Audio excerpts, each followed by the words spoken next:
नमस्कार, स्वागत है एलएनएम नोट्स में। इस वीडियो में हम लोग बात करने वाले हैं लेंजेविन्स थ्योरी ऑफ ब्राउनियन मोशन के बारे में। पिछले वाले वीडियो में हम लोगों ने ये डिस्कस किया था ब्राउनियन मोशन होता क्या है।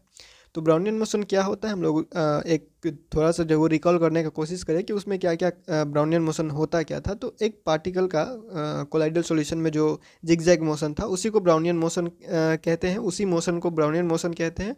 और ब्राउनियन मोशन क्यों कहते हैं, क्योंकि रॉबर्ट ब्राउन के द्वारा पहली बार वो ऑब्जर्व किया गया था वो मोशन, इसीलिए उनके नाम के ऊपर जो है वो ब्राउनियन मोशन रखा गया उसका नाम। ठीक है।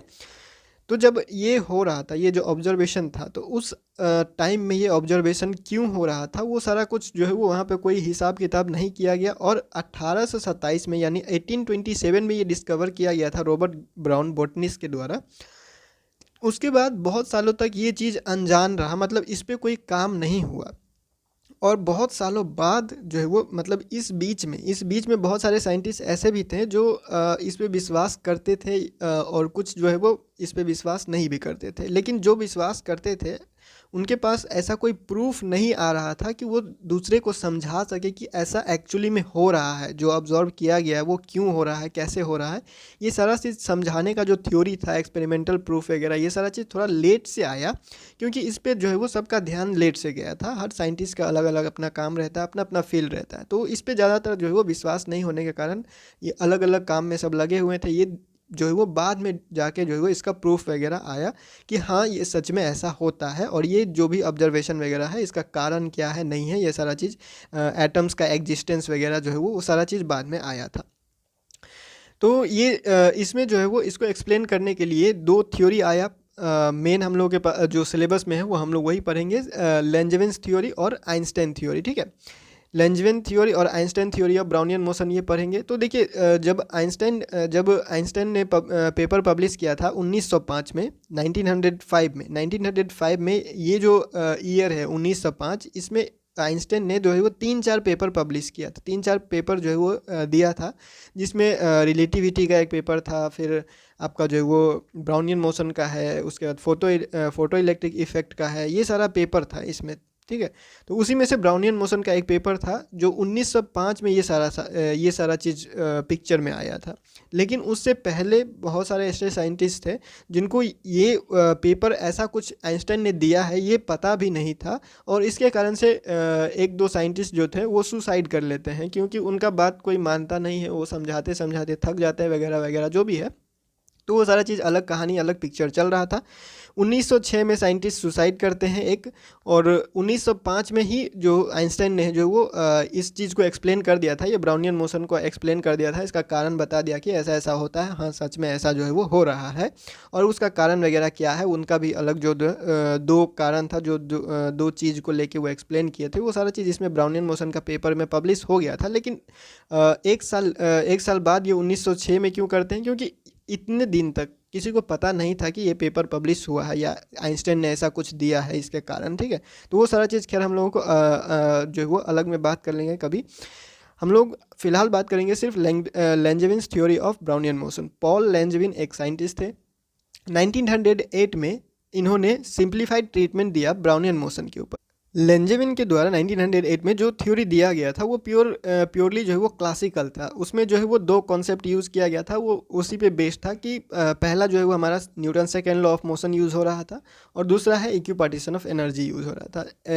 लेंजेविन के अकॉर्डिंग, लेंजेविन के हिसाब से जो फोर्स, जो पार्टिकल, सस्पेंडेड पार्टिकल है, यानी जो पोलन ग्रेन का पार्टिकल या डस्ट पार्टिकल जो हम लोग मिक्स कर रहे हैं ऊपर से उसका ऑब्जर्वेशन करने के लिए, तो उस पर जो फोर्स लगाया जा रहा है वो दो तरह का फोर्स है। पहला है आप लोगों का विस्कस फोर्स या फिर जो फ्रिक्शनल फोर्स, और दूसरा आप कह सकते हैं जो फ्लक्चुएटिंग फोर्स है। अब ये फ्लक्चुएटिंग फोर्स क्यों कहा गया वो हम लोग आगे बात करेंगे। पहले हम लोग देख लेते हैं विस्कस फोर्स क्या हो रहा है, कितना आ रहा है, उसके बाद जो है वो फ्लक्चुएटिंग फोर्स दूसरे टाइप का फोर्स है वो। तो विस्कस फोर्स यानी फ्रिक्शनल फोर्स है, प्रोपोर्शनल टू द वेलोसिटी होता है, और जो स्टोक्स एक साइंटिस्ट थे उसके लॉ के हिसाब से जो है वो ये फोर्स हमारा जो हो जाता है वो इसके बराबर होता है, जहाँ पे क्या क्या है यहाँ पे, इसमें ये विस्कस फोर्स एफ बी लिखा हुआ है। ठीक है। ये विस्कस फोर्स है, विस्कोसिटी के वजह से जो फ्रिक्शनल फोर्स होता है, लेयर्स के बीच में जो फ्रिक्शन होता है, विस्कोसिटी हम लोगों ने पहले भी पढ़ा हुआ है। तो वो जो फोर्स दिया जाता है वो फोर्स स्टोक्स थ्योरम के स्टोक्स लॉ के हिसाब से जो आप जो है वो इसके बराबर लिख सकते हैं। अब इसके बराबर ये होता कितना है, तो 6 पाई ईटा है ये, ठीक है, 6 पाई ईटा है। और ईटा क्या है, कोफिशिएंट ऑफ विस्कोसिटी हम लोगों ने कर लिया हुआ है। आर क्या है, radius of the particle, v है वेलोसिटी ऑफ द पार्टिकल, ठीक है। जो पार्टिकल सस्पेंडेड है, मतलब जो पार्टिकल हम लोगों ने वहाँ पे रखा हुआ है जिसका मोशन ऑब्जर्वेशन कर रहे हैं, उसका बात किया जा रहा है। पार्टिकल कहने का मतलब जब भी कहा जाएगा तो वो सस्पेंडेड पार्टिकल जो भी है वहाँ पे सॉल्यूशन में, उसी का बात किया जा रहा है, ठीक है। और निगेटिव साइन यहाँ पे इसलिए लगा दिया गया है, ठीक है, निगेटिव साइन इसलिए लगा दिया गया है कि हम लोगों को पहले से पता है विस्कस फोर्स जो होता है या विस्कोसिटी की वजह से जो था मोशन क्या करता था, वो रेस्ट्रिक्ट करता था मोशन को, यानी कि अपोज करता था मोशन को। जितना ज़्यादा विस्कोसिटी होगा उतना कम मोशन होगा वो, और जितना कम विस्कोसिटी होगा उतना ज़्यादा मोशन होगा। तो ये दोनों क्या है, दोनों एक दूसरे का क्या अपोजिट है। तो ये निगेटिव साइन इसीलिए लगाया गया और इसका कोई और कारण नहीं है, ठीक है। अब ये जो फोर्स है ये स्टोक्स फार्मूला के अकॉर्डिंग आ चुका है। फोर्स, विस्कस फोर्स, जो भी फोर्स लगाया जा रहा है पहला टाइप का फोर्स, ये हमारा स्टोक्स फार्मूला के हिसाब से इतना आ चुका है। और इस चीज़ को 6 पाई ईटा आर, ठीक है, 6 पाई ईटा आर को हम लोगों ने के डैश के रूप में मान लिया है। अब इस चीज़ को ढोते हुए तो नहीं चलेंगे, बार बार 6 पाई ईटा आर 6 पाई ईटा आर लिखेंगे, वो बहुत इक्वेशन जो है लंबा दिखने लगता है। तो इसके जगह पे हम लोगों ने एक कांस्टेंट के डैश मान लिया हुआ है। और के डैश क्यों माना हुआ है, तो इसके जगह पे आप कुछ भी मान सकते हैं, इस कांस्टेंट को कोई भी लेटर से मान सकते हैं। किसी किसी बुक में एफ लिखा हुआ है, कहीं पे सी लिखा हुआ है, कहीं पे अल्फ़ा लिखा हुआ है, तो जो भी आप चाहें इसको मान सकते हैं। हम लोगों ने के डैश लेके चल रहे हैं, तो आप भी के डैश लेके चलिए, या फिर दूसरा कोई लेटर मान लीजिए। ऐसा कोई लेटर ले लेना है जो किसी दूसरे के लिए रिजर्व नहीं है यहाँ पे, ठीक है। और के डैश हम लोग डायरेक्ट के भी लिख सकते थे। के डैश इसलिए लगा दिए हैं क्योंकि यहाँ पे हम लोगों ने पहले ही बोल दिया कि यहाँ जो इक्यू पार्टीशन ऑफ एनर्जी का बात होने वाला है, और इक्यू पार्टीशन ऑफ एनर्जी के हिसाब से आप लोगों को पता ही होगा वहाँ पे हाफ के टी आता है। तो के वहाँ पे भी आ रहा है, तो के और के जो है वो क्या हो जाता है, मिक्स हो जाएगा, बाद में पता नहीं चलेगा कि कौन सा है, ठीक है। तो इसीलिए यहाँ पे के डैश लगा दिया गया है इस कांस्टेंट के लिए, ठीक है, इस कांस्टेंट के लिए के डैश लगा दिया है। और v के जगह पे dx/dt लिख दिया गया है, क्योंकि ये वेलोसिटी है और velocity rate of change of displacement होता है, और x जो है वो डिस्प्लेसमेंट है, तो rate of change of displacement velocity हो गया। इसके जगह वेलोसिटी के जगह पे ये हो चुका है, ठीक है। तो ये हो गया हमारा पहला फोर्स, पहला इक्वेशन निकल चुका है। अब दूसरा हम लोग बात करेंगे फ्लक्चुएटिंग फोर्स। तो फ्लक्चुएटिंग फोर्स कहने का मतलब ये है कि फ्लक्चुएटिंग फोर्स तो चारों तरफ से लगाया जा रहा है, यानी कि पार्टिकल के आसपास में जितना भी मॉलिक्यूल्स वगैरह होंगे उसके द्वारा जो फोर्स लगाया जा रहा है, उनके द्वारा जो इन्फ्लुएंस किया जा रहा होगा उस पार्टिकल पे, वो है हमारा फ्लक्चुएटिंग फोर्स। और फ्लक्चुएटिंग फोर्स फ्लक्चुएटिंग क्यों कहा जा रहा है, तो क्योंकि देखिए जैसे ही कंटेनर है, इस कंटेनर में यहाँ पे पार्टिकल है कोई, या फिर यहाँ पे पार्टिकल है, या फिर यहाँ पे पार्टिकल है, तो इसके आसपास जो मॉलिक्यूल्स होंगे, जरूरी नहीं है कि हर जगह सेम मॉलिक्यूल्स होगा, कहीं पे कम मॉलिक्यूल्स हो सकता है, कहीं पे ज़्यादा मॉलिक्यूल्स हो सकता है। तो हर रीजन में अलग अलग अमाउंट का फोर्स लग सकता है, इसीलिए ये फोर्स क्या है, फ्लक्चुएटिंग है, ज़्यादा कम हो रहा है, कम ज़्यादा हो रहा है, तो इसकी वजह से ये क्या है, फ्लक्चुएटिंग है। तो इस फोर्स को जो है वो फ्लक्चुएटिंग फोर्स कह दिया गया। और ये हो किस वजह से रहा है, force due to all the external influences of the surrounding fluid, मतलब आसपास के जो पार्टिकल है, सस्पेंडेड पार्टिकल, उसके आसपास में जो भी फ्लूइड है, मॉलिक्यूल्स है वाटर का, जो भी, अभी हम लोग वाटर का ही एग्जांपल ले रहे हैं, तो उसी में उसके द्वारा जो मॉलिक्यूल्स के द्वारा, आसपास के मॉलिक्यूल्स के द्वारा जो भी इन्फ्लुएंस किया जा रहा है, वही है हमारा फ्लक्चुएटिंग फोर्स, ठीक है। तो दो फोर्स हुआ हमारे पास, पहला हो गया विस्कस फोर्स और दूसरा हो गया फ्लक्चुएटिंग फोर्स। तो नेट फोर्स कितना हो जाएगा, जो उस पार्टिकल, सस्पेंडेड पार्टिकल पे जो नेट फोर्स एक्ट कर रहा होगा वो कितना हो जाएगा, तो दोनों फोर्स को सम कर देंगे, वो हो गया हमारा टोटल फोर्स, ठीक है। तो ये हो गया, तो ये तो सिंपल सा बात है कि नेट फोर्स कितना होगा, टोटल फोर्स कितना होगा, तो दोनों फोर्स को प्लस कर देंगे। और फ्लक्चुएटिंग फोर्स को हम लोगों ने F1 से डिनोट किया हुआ है, F1 से फ्लक्चुएटिंग फोर्स को डिनोट किया हुआ है, FV से विस्कस फोर्स को डिनोट किया हुआ है, ठीक है। तो ये हमारे पास हो चुका है दो नेट फोर्स। अब ये नेट फोर्स जो है वो न्यूटन्स लॉ के हिसाब से, Newton second law of motion के हिसाब से, जो फोर्स एक्टिंग जो ऑन ए पार्टिकल या सिस्टम जो भी होता है, नेट फोर्स जो होता है F = ma होता है, जहाँ पे m मास होता है और a होता है हमारा एक्सेलरेशन। और एक्सेलरेशन को हम लोग कैसे लिख सकते हैं, तो एक्सेलरेशन होता है डबल डिफरेंशिएशन ऑफ डिस्प्लेसमेंट, यानी कि डिस्प्लेसमेंट का रेट ऑफ चेंज ऑफ जो डिस्प्लेसमेंट होता है वो होता है वेलोसिटी, और फिर वेलोसिटी का रेट ऑफ चेंज ऑफ जो टाइम के रिस्पेक्ट में जो उसका डिफरेंशिएशन होता है, यानी रेट उसका जो चेंज होता है टाइम के साथ, वो एक्सेलरेशन देता है, यानी डबल डिफरेंशिएशन ऑफ डिस्प्लेसमेंट। ये हम लोगों ने बार बार किया हुआ है, क्लासिकल मैकेनिक्स में बहुत बार ऐसा किया हुआ है, और मैथमेटिकल में भी बहुत बार ऐसा हुआ है। तो ये जो इसके वजह से जो अकॉर्डिंग न्यूटन सेकेंड लॉ के हिसाब से जो फोर्स होगा वो एम ए के बराबर होता है। एम होता है मास, जिसको हम लोगों ने वैसे ही रखा हुआ क्योंकि ये कांस्टेंट लेके चल रहे हैं। उसके बाद एक्सेलरेशन है तो डबल डिफरेंशिएशन ऑफ डिस्प्लेसमेंट लिख दिया गया, यानी d square x by D t square लिखा हुआ है, d two x divided by D t square ऐसे लिखा हुआ है, यानी ये डबल डिफरेंशिएशन है। और डबल डिफरेंशिएशन ऑफ डिस्प्लेसमेंट यानी एक्सेलरेशन है, तो ये भी एक्सेलरेशन है। तो मास इंटू एक्सेलरेशन हो गया फोर्स, और नेट फोर्स को हम लोगों ने F लिखा हुआ है, नेट फोर्स को F लिखा हुआ है, तो F के जगह पे अब क्या आ गया, ये आ गया। तो इस F के जगह पे हम लोग ये पुट कर देंगे और ये ऐसे का वैसे ही रहेगा, ठीक है। और इस चीज़ को आप ध्यान दीजिएगा कि D x by D T को x डॉट लिख दिया गया है, d x by D T को, यानी x का सिंगल डिफरेंशिएशन है तो x के ऊपर एक डॉट लगा हुआ है, और x का कहीं डबल डिफरेंशिएशन लिखना होगा तो x के ऊपर डबल डॉट भी अगर आप लिख देते हैं तो वो डबल डिफरेंशिएशन हो जाता है। और सिंगल डॉट लिखा रहता है यानी सिंगल डिफरेंशिएशन है, टाइम के रिस्पेक्ट में है, यानी यहाँ पे dt है तो टाइम के रिस्पेक्ट में ही डिफरेंशिएशन हो रहा है, ठीक है। तो D x by D T x dot लिखा हुआ है, यानी कि D x by D T लिखा हुआ है, इसमें ज़्यादा कोई कॉम्प्लिकेशन वाला चीज़ नहीं है। तो इसके जगह पे हम लोगों ने क्या कर दिया, ये जैसे का वैसे ही आ चुका है, और इस फोर्स के जगह पे, नेट फोर्स के जगह पे ये था तो इसको हम लोगों ने यहाँ पुट कर दिया, तो ये बन गया हमारे पास जो है वो नेट फोर्स, ठीक है। ये नेट फोर्स जो एक्ट कर रहा है सिंगल पार्टिकल पे, ठीक है, ये सिंगल पार्टिकल पे जो नेट फोर्स एक्ट कर रहा है। अभी तक हम लोग सिंगल पार्टिकल को ही लेके चल रहे हैं, अभी हम लोगों ने ओवरऑल पूरा पार्टिकल के ऊपर कोई काम नहीं किया। अभी हम लोग जितना भी कर रहे हैं सिंगल पार्टिकल के ऊपर कर रहे हैं, ठीक है।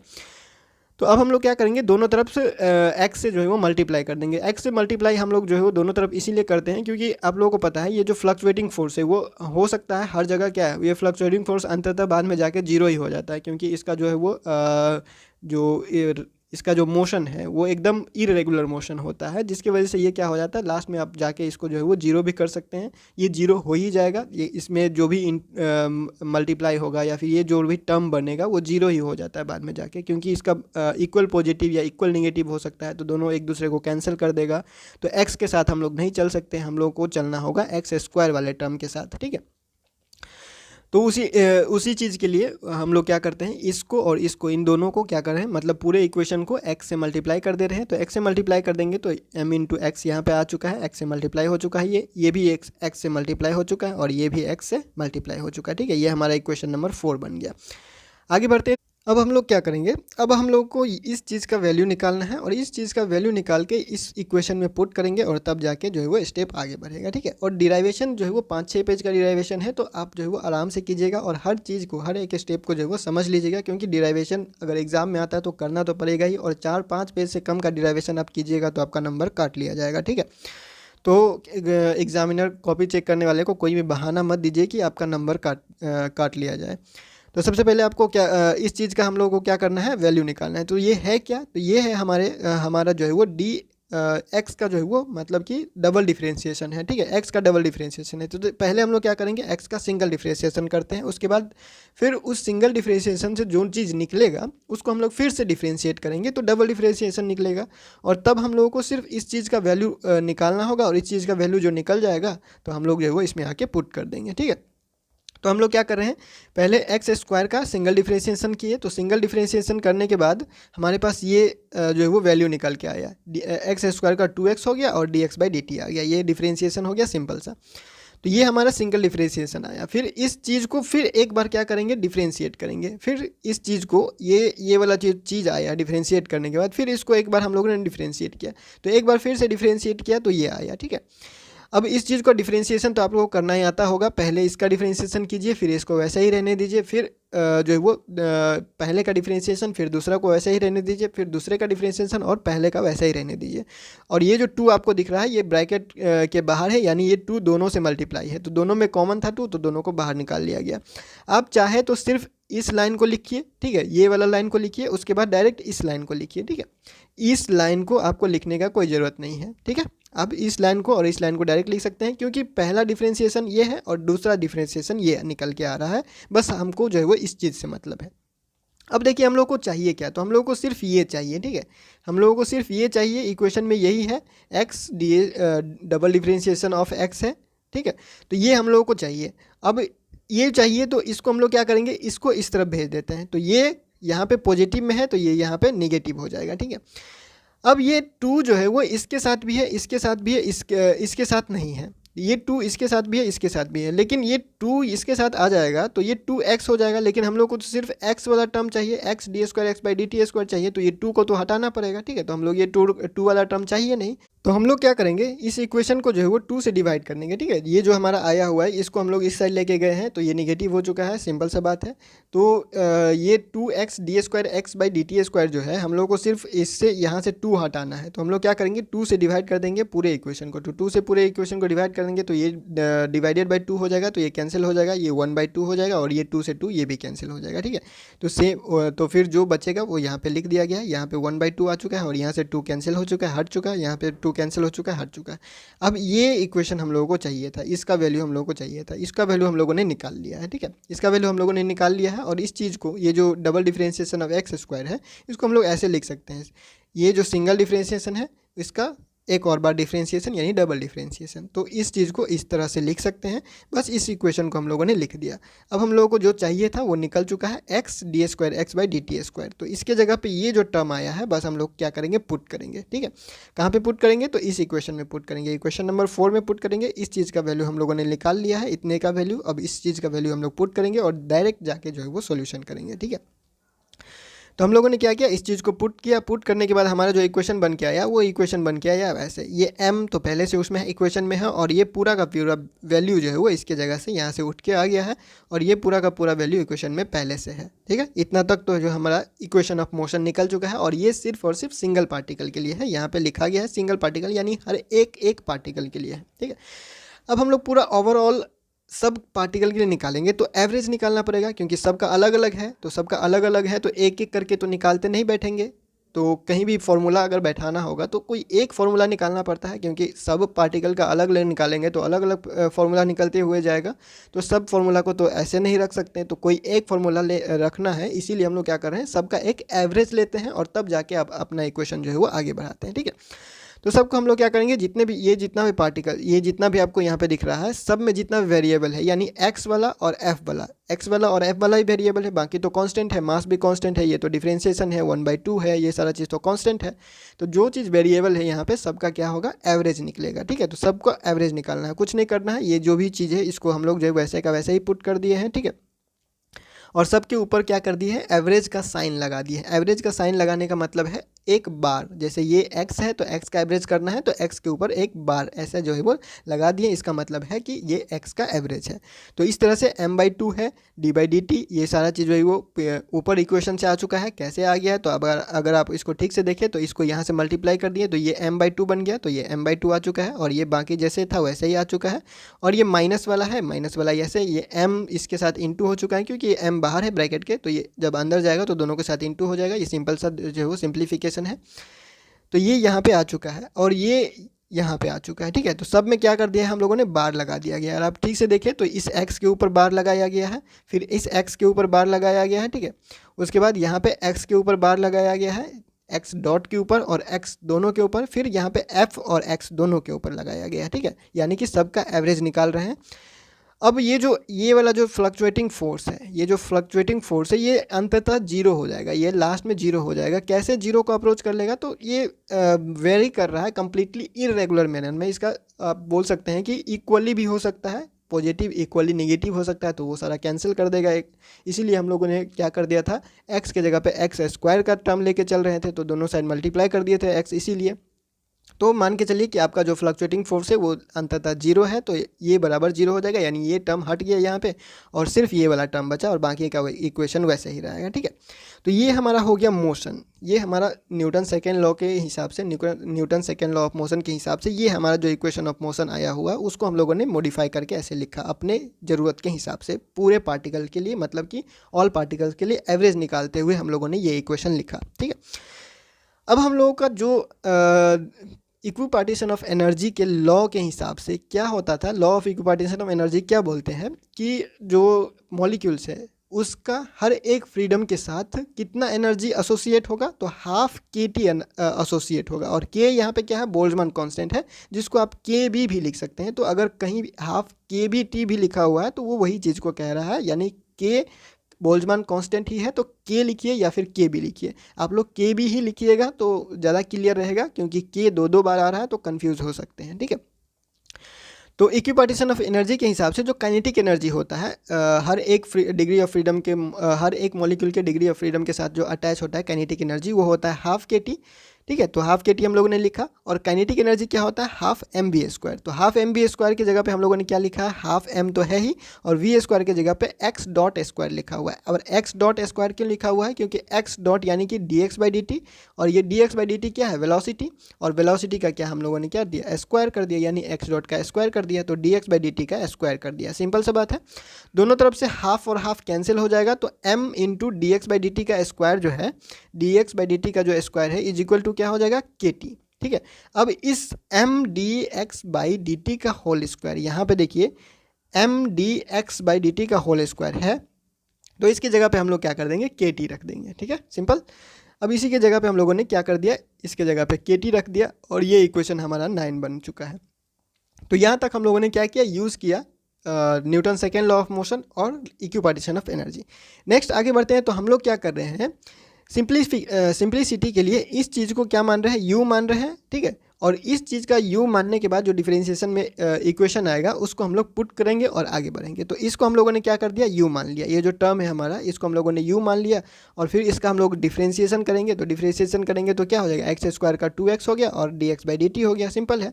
और एक्स के ऊपर बार तो लग ही रहा है क्योंकि ये एवरेज का ही हो रहा है, तो जो डिफरेंस इस बार से कोई फ़र्क नहीं पड़ेगा, लेकिन लगाना जरूरी है क्योंकि एवरेज निकाल रहे हैं। और डिफरेंशिएशन तो सिंपल है, डिफरेंशिएशन का जो कंडीशन है वो वही चल रहा है, सिंपल सा डिफरेंशिएशन इंटीग्रेशन का जो रूल होता है उसी के हिसाब से चल रहा है, इस बार के ऊपर कोई रूल नहीं है, ठीक है। तो हम लोगों ने क्या कर दिया है, यहाँ पे डिफरेंशिएशन निकाल दिया है। डिफरेंशिएशन इसको हम लोगों ने u मान लिया, और u मानने के बाद इस चीज़ को हम लोगों ने डिफरेंशिएट किया। डिफरेंशिएट करने के बाद हमारे पास जो आया उसको ऐसे लिखे, और इसको हम लोग एक और तरीका से इसको इस तरह से लिख सकते हैं। कैसे लिख सकते हैं, तो देखिए ये एक्स स्क्वायर का 2x तो आ ही गया, D x by D T आ ही गया, और ये D x by D T को क्या लिख सकते हैं, एक्स डॉट लिख सकते हैं, D x by D T को एक्स डॉट लिख सकते हैं। तो वही चीज़ हम लोगों ने लिखा हुआ है। अब हम लोग क्या कर रहे हैं, एक्स डॉट का जो हम लोग के ये जो इक्वेशन है यहाँ पे x डॉट को रिप्लेस करेंगे। तो x डॉट को रिप्लेस करेंगे तो x डॉट बराबर क्या हो जाएगा, तो x डॉट बराबर इस इक्वेशन से x डॉट बराबर इक्वेशन से क्या हो जाएगा, ये 2x अगर इधर चला जाएगा तो u बाई 2x हो जाएगा, ठीक है। तो u बाई 2x आ चुका है x डॉट के बराबर, और बार तो लेके ही चल रहे हैं क्योंकि वो एवरेज के ऊपर है, ठीक है। अब इस इक्वेशन को, ये जो इक्वेशन आया हुआ है u बराबर जो हम लोगों ने लिया वो, और जो x डॉट बराबर जो आया वो, उस चीज़ को हम लोग इस इक्वेशन ऊपर वाले इक्वेशन में पुट करेंगे। पुट करने के बाद हमारे पास इसके जगह पे u आ जाएगा, ठीक है, इसके जगह पे u आ जाएगा, और इस x डॉट के जगह पे क्या आ जाएगा, u बाई 2x, ठीक है, u बाई 2x बाहर आ जाएगा, तो x बार से x बार कैंसिल हो जाएगा, ठीक है, सिंपल सा है। x बार से x बार कैंसिल हो जाएगा तो हमारे पास क्या बचेगा, सिर्फ u बाई 2 बचेगा, ठीक है। x बार से x बार कैंसिल हो जाएगा तो u बाई 2 बचेगा, और k डैश तो इक्वेशन में चल ही रहा है, और इस साइड जैसे का वैसे ही था, और यहाँ पे बस u आ गया है इस इक्वेशन के जगह पे, ठीक है। अब तो सिंपल है, अब ज़्यादा कुछ करना नहीं है, अब इसी को बस आगे बढ़ाना है। तो इसी में बस क्या करना है, थोड़ा सा सिंप्लीफिकेशन करना है और इक्वेशन को सिंपल करना है, और आ गया हमारे पास जो है वो उसके बाद इंटीग्रेशन आएगा, उसके बाद हमारे पास जो सॉल्यूशन है वो निकल के आ जाएगा, ठीक है। तो ये m बाई 2 ऐसे का वैसा ही रह गया, डी बाई डी टी आ चुका है, इस माइनस के टी को हम लोग जो है वो इस तरफ भेज चुके हैं, तो ये प्लस के टी हो चुका है। फिर आगे बढ़ते हैं, तो यहाँ पे हमारे पास 2 बाई एम, ये जो m बाई 2 है, ये m बाई 2 है वो इस तरफ चला जाएगा, तो ये 2 बाई एम हो जाएगा, ठीक है। तो ये दोनों से मल्टीप्लाई है, ये एक के साथ मल्टीप्लाई तो है नहीं, ये दोनों के साथ मल्टीप्लाई है, तो ये 2 से 2 कैंसिल हो जाएगा यहाँ पे। तो यहाँ पे सिर्फ k dash u by m बचेगा, तो ये हमारे पास ये आ चुका है, और ये यहाँ पे जब मल्टीप्लाई होगा तो के टी बाई एम, ठीक है। तो के टी बाई एम, और 2 इसमें नहीं है तो 2 कैंसिल नहीं होगा, तो इसका 2 बचेगा, यानी 2 बाई एम के टी बचेगा, ठीक है। अब इसी चीज़ को सिंप्लीफाई करके लिखेंगे, सिंप्लीफाई करके लिख दिए हम लोगों ने, और ये हमारा इक्वेशन आ चुका है। ये अब इस टाइप का इक्वेशन का जो जनरल सॉल्यूशन होता है वो हम लोग इस तरह से दे सकते हैं, e raise to the power k dash by m। अब ये k डैश है यहाँ पे, तो k डैश है, अगर जो भी लेटर यहाँ पे होगा f होगा तो f होगा, c होगा तो c होगा, और divided by m into t है, ठीक है। तो ये जो सॉल्यूशन है, इस सॉल्यूशन को हम लोग इस इक्वेशन के हर एक टर्म से मल्टीप्लाई करेंगे, मतलब पूरा इक्वेशन को ही इस सॉल्यूशन से मल्टीप्लाई करेंगे। ठीक है। तो सब में क्या कर दिए, इसके इस साइड भी मल्टीप्लाई कर दिए, इसके साथ भी मल्टीप्लाई कर दिए, इसके साथ भी मल्टीप्लाई कर दिए। ये जो सॉल्यूशन है, ये सॉल्यूशन आप निकाल सकते हैं। जो इंटीग्रेटिंग फैक्टर होता है, इसको इंटीग्रेटिंग फैक्टर भी आप लेके चल सकते हैं। IF जो होता है इंटीग्रेटिंग फैक्टर, आप इसको लेके निकाल भी सकते हैं, लेकिन वो प्रोसेस जो है वो और 3-4 स्टेप जो है वो बढ़ जाएगा। इसीलिए आप डायरेक्ट इसको यहाँ से लिख सकते हैं कि इस टाइप का इक्वेशन का सॉल्यूशन जो है वो इससे दिया जाता है, और डायरेक्ट इस चीज़ को आप लोग इस इक्वेशन में मल्टीप्लाई कर सकते हैं। ठीक है, नहीं तो आपका स्टेप बढ़ जाएगा। अगर आप चाहें तो बढ़ा सकते हैं, अगर आप चाहें इसको और डिटेल में करना, इस चीज़ को और डिटेल में करना, तो बता दीजिएगा, आपको ग्रुप में जो है वो सेंड कर दिया जाएगा।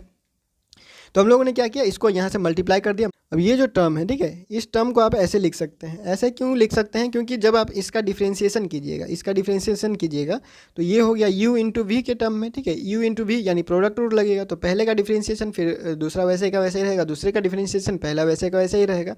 तो जब आप इसको सॉल्व कीजिएगा तो यही निकल के आ जाएगा, इसीलिए इसको शॉर्टकट ऐसे लिख दिया गया है। ठीक है, और ये जैसे था वैसे का वैसे ही आ गया यहाँ पर। तो अब क्या करेंगे, इस चीज़ को हम लोगों को ये d/dt वाला टर्म नहीं चाहिए, हम लोगों को ये d/dt वाला टर्म से छुटकारा चाहिए। तो अब क्या करेंगे, इसको हटाने के लिए इंटीग्रेशन करेंगे, क्योंकि दोनों उल्टा है, दोनों एक दूसरे को कैंसिल कर देगा। तो हम लोग क्या कर रहे हैं, इंटीग्रेशन कर रहे हैं। दोनों साइड इंटीग्रेशन का साइन ले लेंगे, तो डिफ्रेंशिएशन से इंटीग्रेशन कैंसिल हो जाएगा, खत्म बात। तो बचेगा सिर्फ ये वाला टर्म और सिर्फ ये वाला टर्म, और इसमें जो इंटीग्रेशन वाला था वो टर्म बचेगा ही, क्योंकि यहाँ पे कुछ ऐसा नहीं है। तो जो भी टर्म यहाँ पे बच रहा है उसको हम लोग क्या करेंगे, इंटीग्रेट करेंगे ही। तो इस यहाँ से जो इंटीग्रेट करेंगे, इंटीग्रेट करने का जो फॉर्मूला होता है e⁴ax का, अगर आप इंटीग्रेशन करेंगे तो क्या होता है, e⁴ax तो होता ही और नीचे में a आता है। ठीक है, तो ये सिंपल सा इंटीग्रेशन का फॉर्मूला है, इसको हम लोग लगाएंगे, यूज़ करेंगे। तो यहाँ पे e⁻k⁻m है, तो e⁻k⁻m इंटू टी, तो वो तो वैसे का वैसे ही रहेगा, और नीचे क्या आ जाएगा, k⁻m। ठीक है, k⁻m आ गया, और यहाँ पे ऐसे का वैसे ही रहेगा, क्योंकि ये डिफ्रेंशिएशन से इंटीग्रेशन कैंसिल हो चुका है, दोनों एक दूसरे का अपोजिट है, ये दोनों कैंसिल हो चुका है, और बाकी जो बचा हुआ हमारे पास वैसे लिखा गया। और ए जो है वो इंटीग्रेशन कॉन्स्टेंट है, आप इसके जगह पे c भी लिख सकते हैं, या फिर कोई और जो आपके आदत में बना हुआ है वो लेटर आप लेके चल सकते हैं। ठीक है, इंटीग्रेशन कॉन्स्टेंट के लिए जो भी आप यूज़ करते हैं। अब आगे बढ़ते हैं, तो आगे हम लोगों ने क्या किया, ये जो जैसे का वैसे ही, ये जो जैसा था वैसे का वैसे ही लिखा गया है। यहाँ पे आप देखते हैं तो 2/kt है, और ये k डैश कहाँ से आ गया, तो ये जो है यहाँ पे अगर आप इस चीज़ को, ये m जो है k⁻m जो है वो, अगर आप इसको बाहर निकालते हैं, ये जब आप बाहर निकालते हैं तो बाहर निकालने के बाद m से m कैंसिल हो जाएगा, ये ऊपर चला जाएगा और k डैश नीचे ही रह जाएगा। ठीक है, k⁻m जो है वो बाहर निकल के क्या हो जाएगा, m/k हो जाएगा। तो m से m कैंसिल हो जाएगा, बचेगा नीचे सिर्फ k। ठीक है, और ये ऊपर का वैसे का वैसे ही बचा, और a का वह a ऐसे ही रह गया। ठीक है, आगे बढ़ते हैं। तो नेक्स्ट स्टेप कैसे सॉल्व किया गया है, तो इसको और इस पूरे को e⁻k⁻m से, ये जो k⁻m इंटू टी है, इससे क्या कर दिया गया है, डिवाइड कर दिया गया। तो डिवाइड करने के बाद इस तरफ से तो कैंसिल ही हो जाएगा, फिर ये यहाँ पे ऐसा ही बचेगा। ठीक है, डिवाइड कर दिया गया है, यहाँ से डिवाइड कर दिया गया, तो ये कैंसिल हो चुका है। ठीक है, और इसमें ये क्या हो जाएगा, इसके साथ अगर डिवाइड होगा तो यहाँ पे नीचे बचेगा, ये e⁻k⁻m इंटू 2, ये तो नीचे है, और ऊपर जाएगा तो निगेटिव में हो जाएगा, तो ऊपर जा गया है तो निगेटिव में लिख दिया गया है। ठीक है, तो डिवाइड किया गया है, सिंपल, और कुछ नहीं किया गया। आगे बढ़ते हैं। तो जैसे कि आप लोगों को पता है कि m जो बहुत ही छोटा है, मतलब मास जो है वो बहुत छोटा है, तो उसका जो अपोजिट होगा, यानी उसका जो अपोजिट होगा k⁻m, वो बहुत बड़ा हो जाएगा। ठीक है, इसीलिए जो निगेटिव होगा उसका वो नेग्लेजिबल हो जाएगा, मतलब कि उसको आप जीरो मान के चल सकते हैं, वो या फिर टेंस टू जीरो या अप्रोचेस टू जीरो, धीरे धीरे करके जीरो नहीं होगा लेकिन जीरो के बराबर होगा, जिसको हम लोग नेग्लेक्ट कर सकते हैं, उसको नज़रअंदाज कर सकते हैं, उसको छोड़ के चल सकते हैं। तो इस चीज़ को हम लोग छोड़ के चलेंगे। ठीक है, इस चीज़ को हम लोग क्या करेंगे, छोड़ के चलेंगे। ये चीज़ हो गया साइड, बचा हमारे पास सिर्फ ये, तो बचा हमारे पास सिर्फ ये। ठीक है, तो ये इक्वेशन बचे हमारे पास सिर्फ इतना ही। अब हम लोग क्या करेंगे, जो जो वैल्यू माने हुए थे उसको वापस पुट कर देंगे। तो u के जगह पे जो भी चीज़ माना हुआ था, u के जगह पे जो था उसको पुट कर दिए, तो ये इसके बराबर हो गया। अब इसको आप u लिखिए या मत लिखिए, इसको ज़रूरत नहीं है, ये हो गया डायरेक्ट इसके बराबर 2kt/k। k है बोल्ट्जमान कांस्टेंट, और k डैश है कांस्टेंट, जो हम लोगों ने स्टोक्स लॉ के हिसाब से जो 6 पाई ईटा और r लिए हुए थे, वो कांस्टेंट है k डैश। ठीक है, अब उस चीज़ को हम लोग पुट करेंगे। उससे पहले क्या करेंगे, लिमिट पुट करना पड़ेगा। हम लोग कौन सा टाइम इंटरवल ले रहे हैं, मतलब कि कितना से कितना तक का जो है वो हम लोग ले रहे हैं टाइम। तो टाइम हम लोग लेंगे t = 0 से लेके t = τ तक, एक छोटा सा समय ले रहे हैं। t इक्वल टू 0 से लेके t इक्वल टू टाउ तक इंटीग्रेट करेंगे। तो इंटीग्रेट करने के बाद हमारे पास जो आएगा सेम उसी तरह से हमारे पास आएगा ये जो एक्स स्क्वायर है डी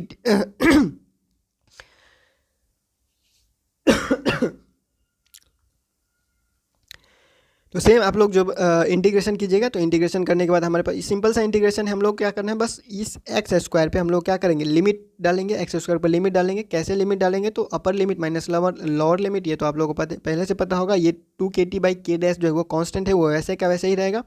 और dt का इंटीग्रेशन t होता है, तो t पे लिमिट लगाएंगे, upper limit minus lower limit, ठीक है। तो t जब उसको माइनस करेंगे तो टाउ ही रहेगा, ठीक है, क्योंकि अपर लिमिट टाउ है तो टाउ ही रहेगा, -0 ही रहेगा, तो इसका मतलब है टाउ रहेगा।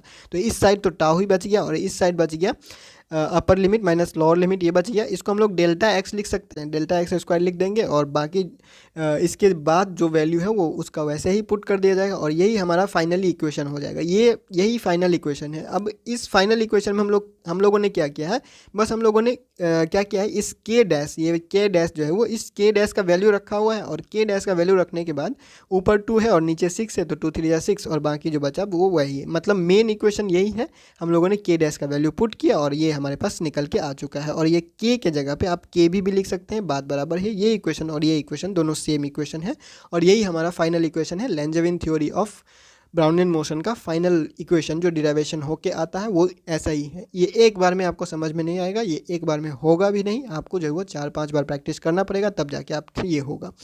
इस इक्वेशन को अगर आप ध्यान से देखिएगा तो ये जो हमारा डिस्प्लेसमेंट है, और ये एक्चुअल डिस्प्लेसमेंट नहीं है, इस बात का भी ध्यान रखिएगा, क्योंकि एक्चुअल डिस्प्लेसमेंट हम लोगों ने पता नहीं किया है। हम लोगों ने एक जो एक्स एक्सिस है, ठीक है, एक्स एक्सिस पे उस डिस्प्लेसमेंट का प्रोजेक्शन हम लोगों ने ड्रॉ किया था और उसके बारे में पता कर रहे थे। ये एक्चुअल डिस्प्लेसमेंट नहीं है, डिस्प्लेसमेंट तो है लेकिन एक्चुअल डिस्प्लेसमेंट नहीं है। और ये बराबर होगा, ये डायरेक्टली प्रोपोर्शनल होगा टेम्परेचर के और इन्वर्सली प्रोपोर्शनल होगा किसके। आप यहाँ से इस इक्वेशन से डायरेक्ट हम लोग को पता चल रहा है कि यहाँ पे कहीं m का यहाँ पे कोई नामो निशान नहीं है, यानी कि m पे डिपेंड नहीं करता है, ठीक है, m पे डिपेंड नहीं करता है।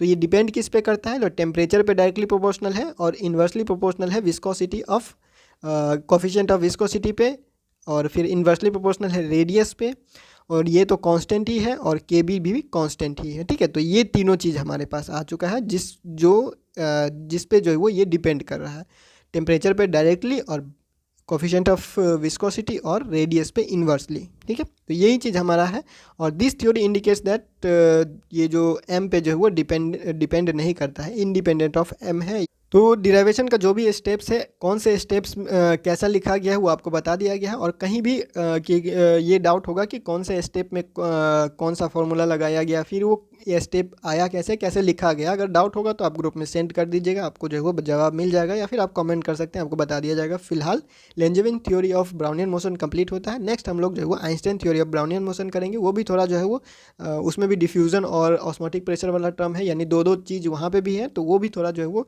वीडियो लंबा होने वाला है, या हो सकता है उसको हम लोग जो है वो 2 पार्ट में कर लें, ठीक है। तो फिलहाल इस वीडियो में इतना ही, मिलते हैं अगले वीडियो में अगले अपडेट के साथ LNMU नोट्स के यूट्यूब चैनल पे।